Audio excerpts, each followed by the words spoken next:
Nah, apa itu strategi, teknik, pendekatan, dan metode pembelajaran? Yang pertama adalah strategi pembelajaran. Menurut J.R. David, strategi adalah suatu rencana, metode, dan perangkat kegiatan yang direncanakan untuk mencapai tujuan pengajaran tertentu. Menurut Ensiklopedia Pendidikan, strategi adalah seni membawa pasukan ke dalam medan tempur dalam posisi yang paling menguntungkan. Nah, dari beberapa penelitian di atas, maka disimpulkan bahwa strategi pembelajaran adalah serangkaian kegiatan yang dijadikan pedoman atau petunjuk umum agar kompetensi sebagai tujuan pembelajaran dapat tercapai secara optimal. Kemudian yang kedua adalah teknik pembelajaran. Menurut Al-Kazim, teknik pembelajaran dapat diartikan sebagai cara yang dilakukan seseorang dalam mengimplementasikan suatu metode secara spesifik. Sedangkan menurut KBBI, teknik diartikan sebagai metode atau sistem mengerjakan sesuatu, cara membuat atau melakukan sesuatu yang berhubungan dengan seni.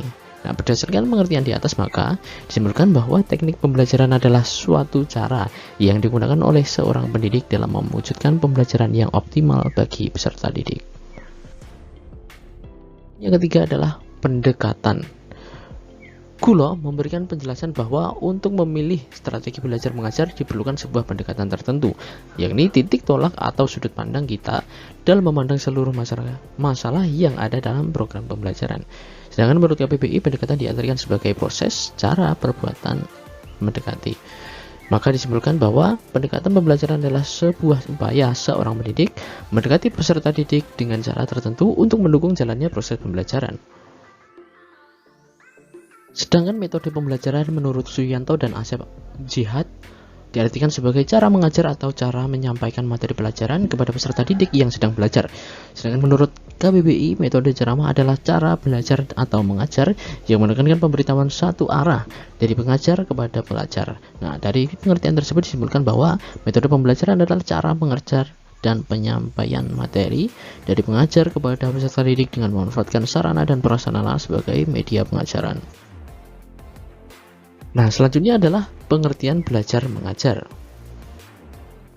Pengertian belajar sendiri menurut Slameto merupakan suatu proses usaha yang dilakukan oleh seseorang untuk memperoleh suatu perubahan tingkah laku yang baru secara keseluruhan sebagai hasil pengalamannya sendiri dalam interaksi dengan lingkungannya. Sedangkan Dimyati dan Mujiono menjelaskan bahwa belajar merupakan hubungan antara stimulus dan respon yang tercipta melalui proses tingkah laku. Nah, dari di atas disimpulkan bahwa belajar adalah suatu kegiatan yang bertujuan untuk memperoleh kepandaian atau ilmu sehingga bisa merubah perilaku seseorang menjadi pribadi yang lebih baik. Sedangkan pengertian mengajar sendiri menurut Nasution mengungkapkan bahwa mengajar adalah segenap aktivitas kompleks yang dilakukan guru dalam mengorganisasi atau mengatur lingkungan sebaik-baiknya dan menghubungkan dengan anak sehingga terjadi proses belajar.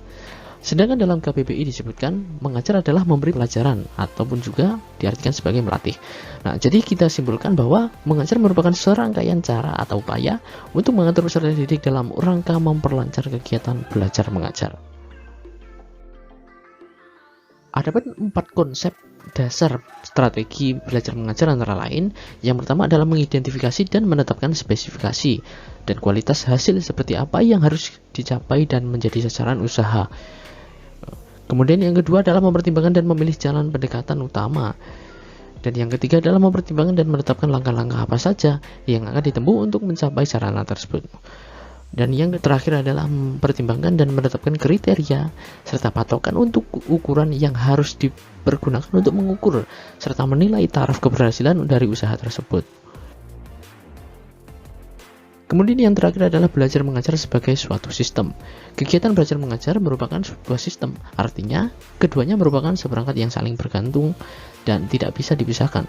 Sebuah sistem belajar mengajar meliputi beberapa komponen antara lain tujuan, guru, peserta didik, materi pengajaran, metode pengajaran, media pengajaran, sarana prasarana, serta administrasi. Oke, cukup sekian yang bisa saya sampaikan. Ada kurangnya mohon maaf. Terima kasih, semoga bermanfaat dan wassalamualaikum warahmatullahi wabarakatuh.